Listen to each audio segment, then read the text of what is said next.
next step, I'm moving. Thanks for joining us for the second episode of Nearing the Next Step, the show where we explore the obstacles and opportunities that await us as we continue our chase for change. Big shout out to Tanyelle Mayberry, Stefan Palmer, and Janita McGuigan, my very first guests here on Nearing the Next Step. I'm Brian Martin, and I'm serving as the host, but also as the student. Tanyelle, who has proven successful in several ventures thus far, wants to be a published children's book author. Stefan Palmer, CEO of Youth on Fire Incorporated, is looking to assemble a team that will propel his nonprofit organization to the next level. And Janita, as a young mother, wants to start a 501c3 that will help young women properly navigate life. Impressive? Yes. Impossible? No. In the previous episode, we explored each of their dreams and how they got to where they are now. We also examined the obstacles that they're facing in taking their next steps. I think we can all agree that next steps can be scary, but your life doesn't have to be a slow motion horror movie. There are tools that you can employ to live life at the larger level. Let's jump right in and go deeper. Tanyelle, Stefan, and Janita, in preparing for the show, I asked each of you to perform some exercises. No, they weren't burpees and planks, even though those would be good at the beginning of the year. What I asked you to do was to tell us about your fears, tell us about your views on failure, and the importance of growth in your lives. The exercises were designed around 3 tips that I've mentioned in the videos that I posted on Facebook in the weeks leading up to the show. Let's review those tips now. Tip number 1, if your next step doesn't scare you, you might be moving in the wrong direction. Tip number 2, you just might get it wrong. And tip number 3, you've got to go to grow. When we come back from this commercial break, we'll dive right in to tip number 1.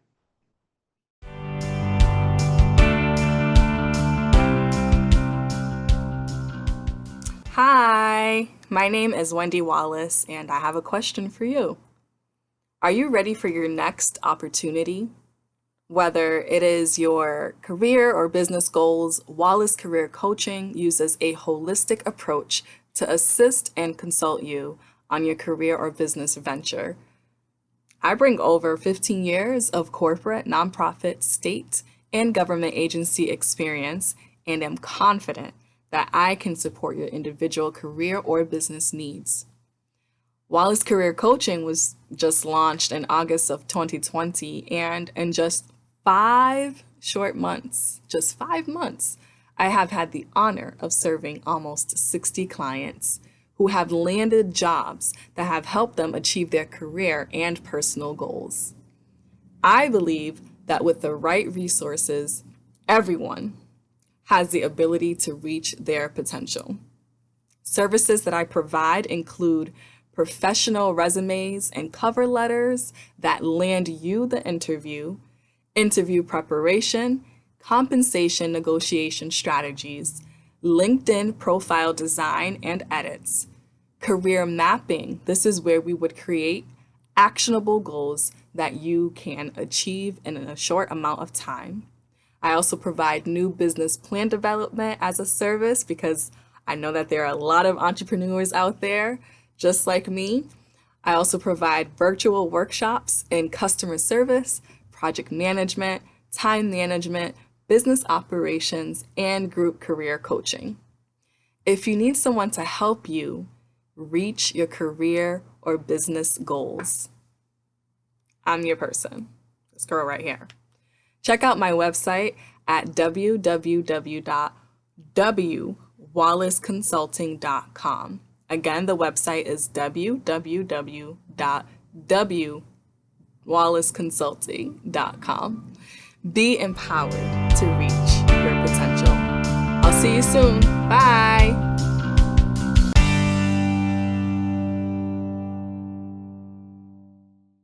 Thanks again for joining us. I'm Brian Martin, host of Nearing the Next Step, and we're talking with people who are looking to expand their horizons. Let's get right into the first tip that we can use to stay focused on our quest for our best. Janita, we'll start with you. Tip number 1 is all about recognizing fear. One of the questions I often ask myself when the fear seems to be debilitating in my life is, what's the worst that could happen? As you take the necessary steps to fulfill your dream, starting and operating a 501c3 organization focused on mentoring young women, what's the worst that could happen?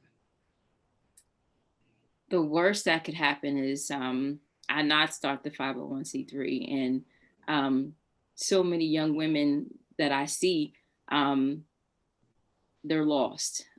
Today's society of young girls, I'm seeing that a lot of them lack self-confidence, self-esteem, and they feel like that they have to have someone in order to make it in today's society.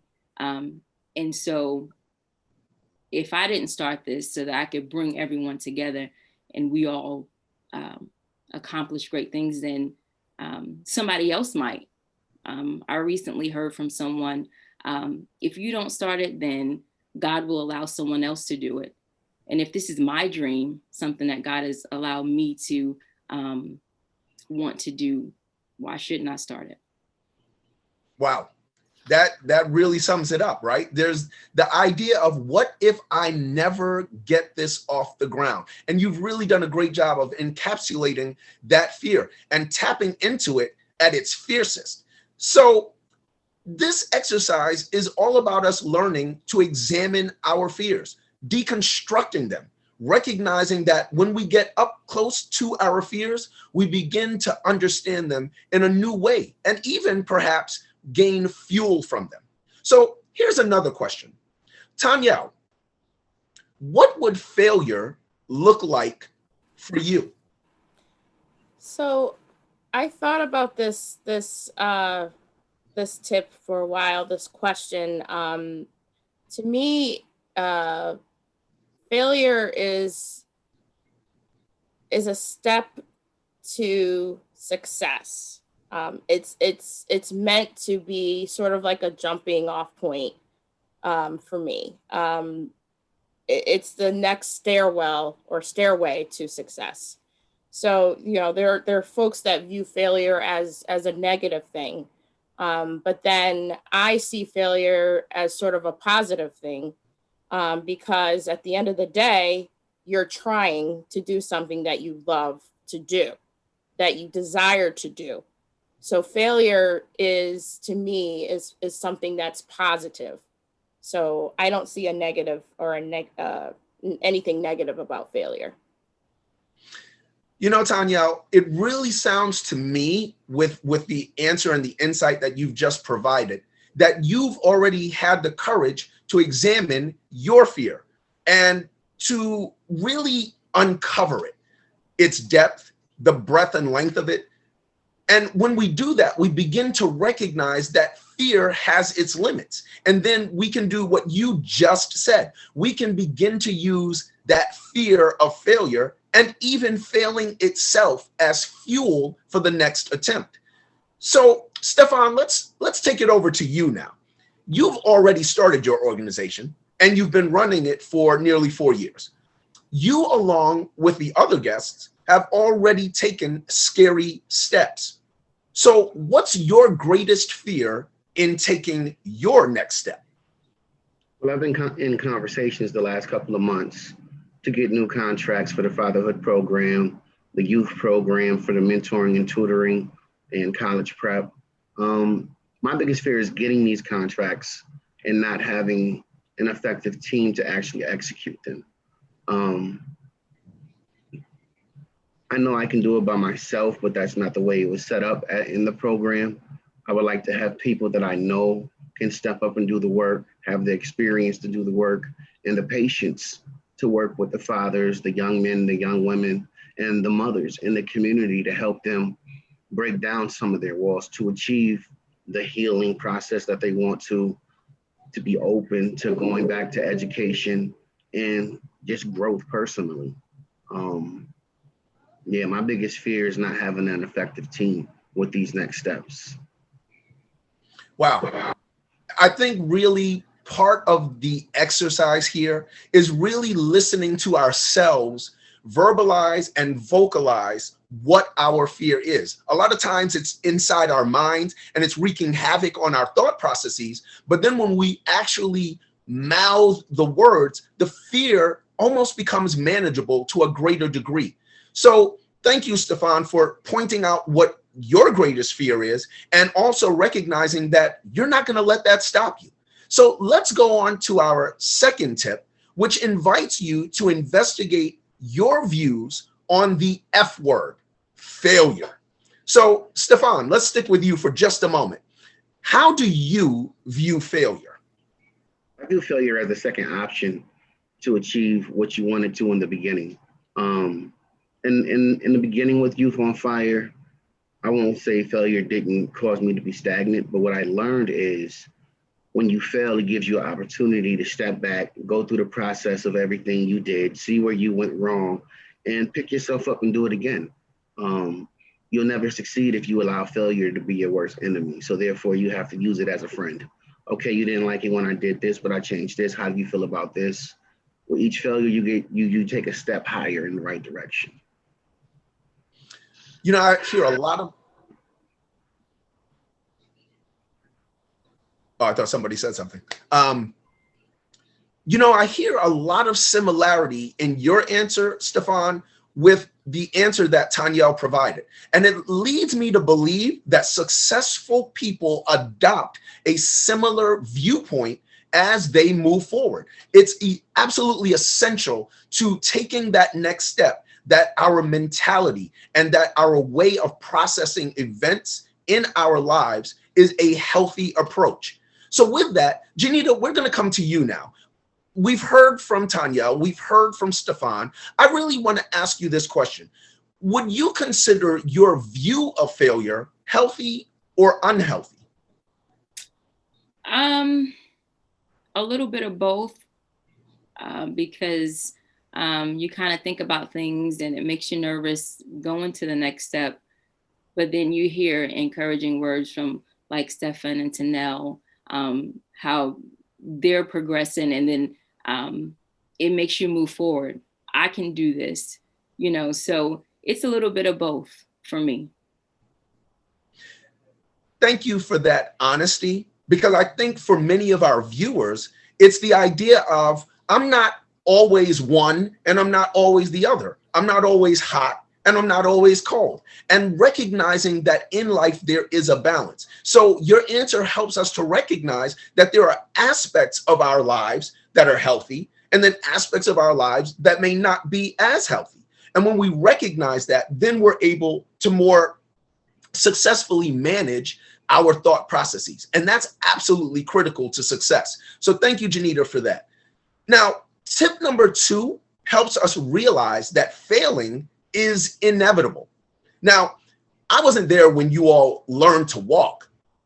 Shoot, I was barely there when I learned to walk, but I'm certain that you fell before you found your balance. So everybody everywhere has failed, yet we celebrate those who've succeeded.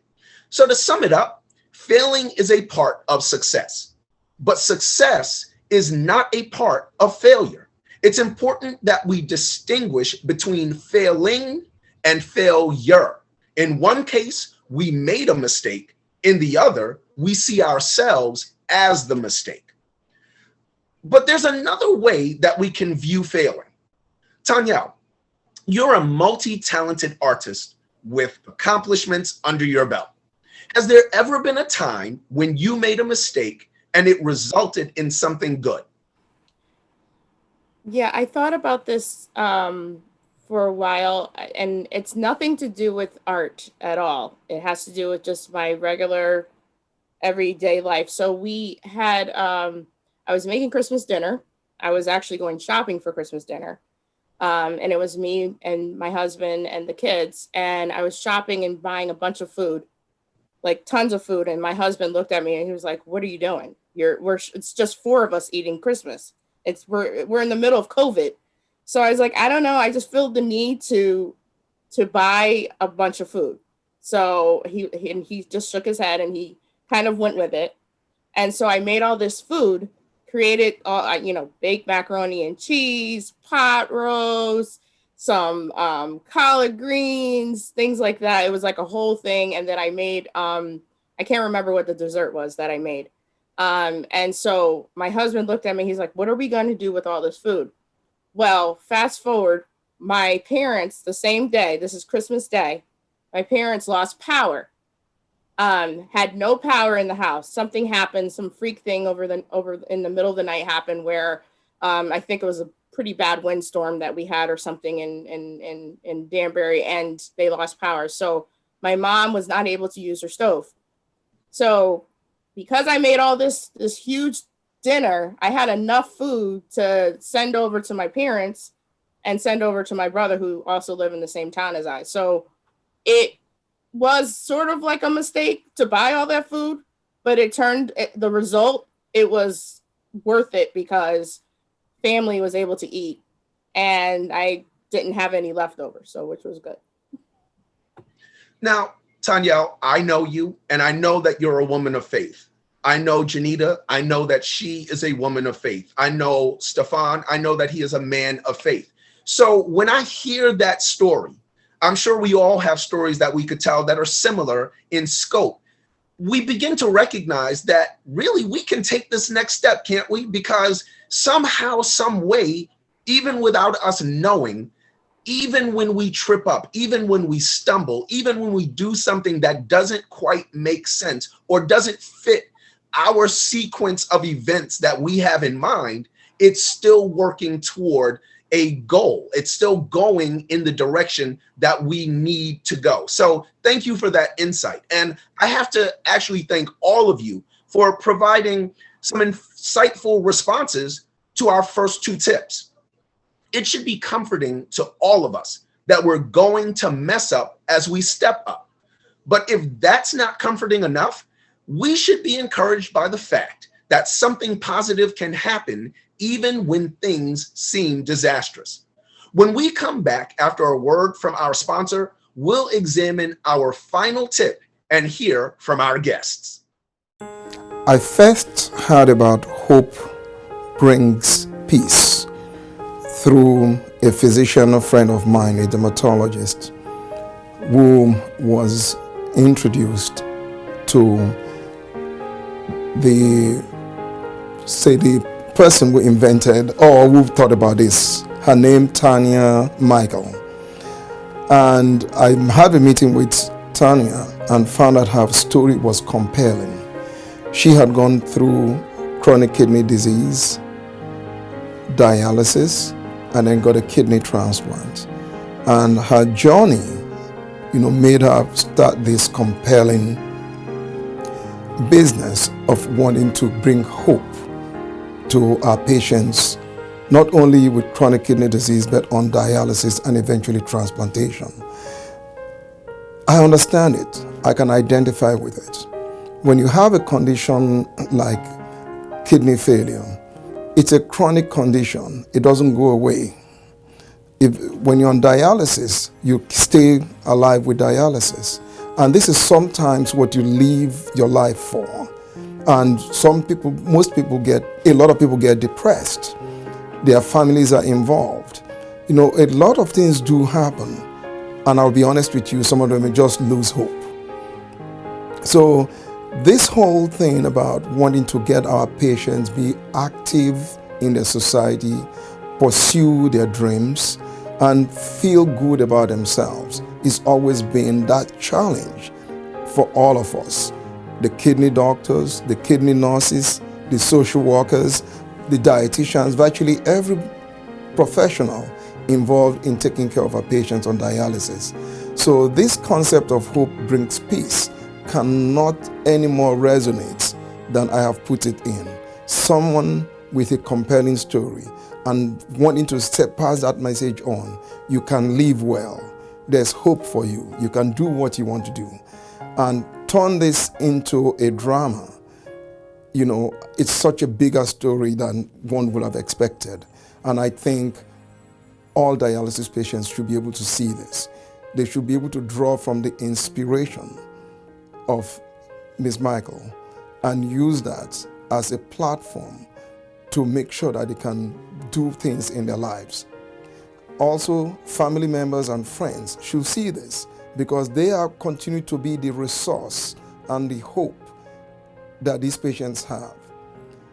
As a kidney specialist, the struggle we have is not the science of finding out what kidney disease people have. It's not a science. We're all smart, we've all gone to school, but it is the art of making sure that these patients believe in what you want to do. That art of making them understand there's life after kidney disease. And there's no way I can say this can be put better than this hope brings peace. Thank you for returning with us to Nearing the Next Step, the show where we examine the challenges and the benefits from taking your next step. So we've covered 2 tips so far. The first tip dealt with fear, with recognizing that fear has its limits and that it doesn't have to be debilitating. In fact, we can look at fear with a newfound respect. We also spoke in tip number 2 about failure. And this too is something that is manageable. In the story that Tanyel told, we see that sometimes there are moments when everything doesn't make sense, but it works out for good. Imagine then if we had that same viewpoint when we have failings in our pursuit of progress. We'll still be able to move forward in our dream. So let's move on to tip number 3. You've got to go to grow. Sometimes the hardest thing to do is to bust a move. We've got all these dreams, but no drive. It's hard to get out of park. Tip number 3 forces us to confront this tough truth. Your next step involves growth, and growth involves taking the next step. Tanya, you're a supermodel wife, a loving mother, and an accomplished artist. Most people would be satisfied with that. Do you feel you've grown comfortable in your current position in life? Yes, I feel like I've grown comfortable in a sense that I work a 9 to 5, and that's for me, that's comfortable. I know what to expect in a 9 to 5 job. I know what to expect on any given day. However, with illustrating, with becoming an author, I don't know what to expect. And that's the part that makes me uncomfortable. It's the unknown, not knowing what's going to happen next. And my desire is to leave a 9 to 5 to fully focus on becoming an author and doing that 9 to 5. That is a huge desire of mine. So I feel like I've grown to the point that I know that that's what I want to do. But right now, trying to figure out how to monetize that gift is the part that I do struggle with. And that's the part that makes me uncomfortable, not knowing how to do that. So let me see if I understand you correctly, Tanya. There's a degree of comfort in your life. It sounds to me like the dream is a source of discomfort. Am I reading that correctly? Yes. It's a mix, right? It's the fact that I'm comfortable with the fact that I am an artist. I love that part of me. It's the part that trying to take that gift and monetizing that gift. Where do I go? Because I have different folks that come to me and say, well, Tanya, you could do this. Well, Tanya, you could do that. Well, Tanya, you could do this. And it's like, I hear all these different sounds and voices and they tell me what to do, but then it's like, no, it's so distracting.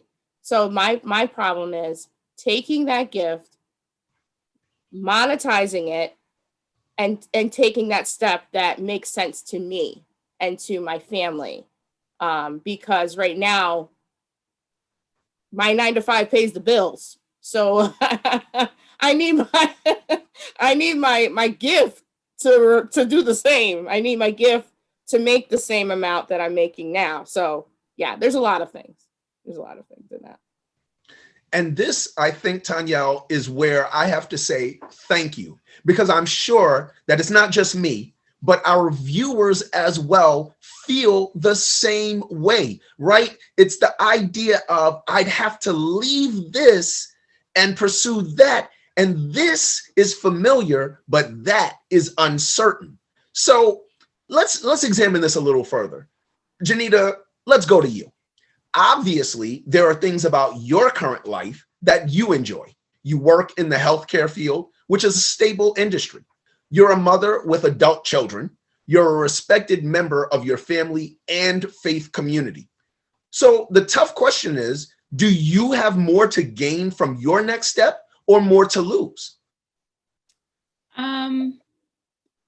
I would say I have more to gain, because for me, it would be fulfilling just to just help that one person that, may not be able to navigate just through day-to-day life. There's so many things going on with the children these days, with having to stay home from school and not being able to have contact with friends and things of that nature. If I have, there are things to gain and there are things to lose, because as far as gaining is concerned, I can help the next young woman gain the confidence that she needs to be able to move further in life. The losing part would be if I didn't start it and there's that young woman that had the opportunity and I didn't give them that opportunity to be able to gain in life. So I would say it would be some of both.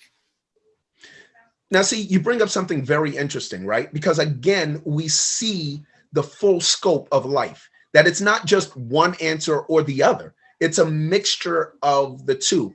And, Janita, your answer really provides insight into the full scope of life. Again, it's never really always one thing or the other, but it's a combination of the two. In pursuing our dreams, we have things that we lose and things that we gain. And honestly, I think a valuable exercise from which we can all benefit is to take inventory of our life and our dream. In one column, put the things that you stand to lose as you pursue your dream. And then in the other column, put what you stand to gain.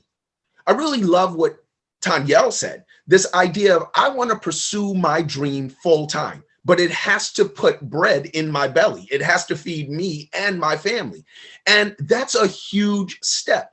But when we begin to inventory the quality and the dimensions of our dreams, then we begin to, again, amass this fuel to take our next step. So let's continue in this idea of tip number 3. Stefan, what event or events made you aware that growth is your only option? When we first started Youth on Fire, we started out doing free youth concerts in the north end of Hartford, Connecticut. By our 3rd concert at the Salvation Army, the youth just started coming up to us, telling us different things they were going through at home, at school, and we really didn't know how to deal with it or how to process it. And Yvonne Matthews from Urban League of Greater Hartford approached me, and she said, well, why don't you become a state mentor? As a mentor, you're a mandate reporter. It teaches you how to process the trauma, how to handle the emotions of the child, and how to deal effectively with the parents, because the parents will lash out because the child is giving out information that pertains to their home. That's when I sat down with some of the artists that came down from New York and Boston and pitched the idea of, how would you guys feel about being mentors? I know the kids are talking to you guys. I know the parents have given you permission to talk to the kids on the phone to help with schoolwork and so forth. And they were open to it.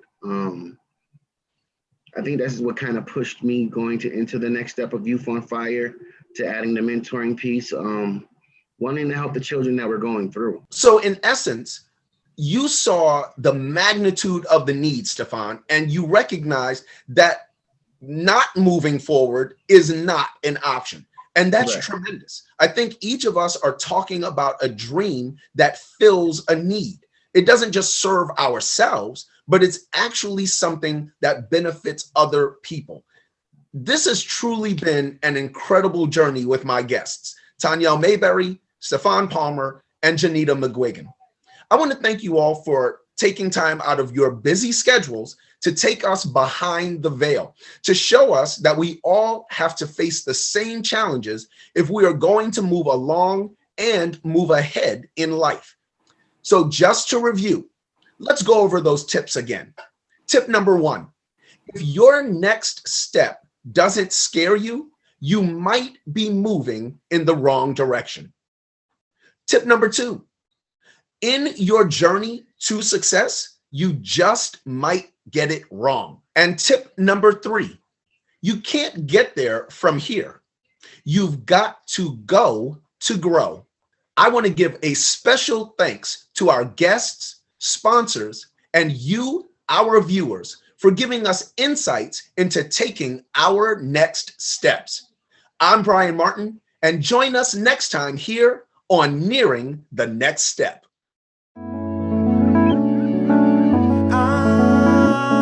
I'm going to take my next step, gonna take my next step, yeah, gonna take my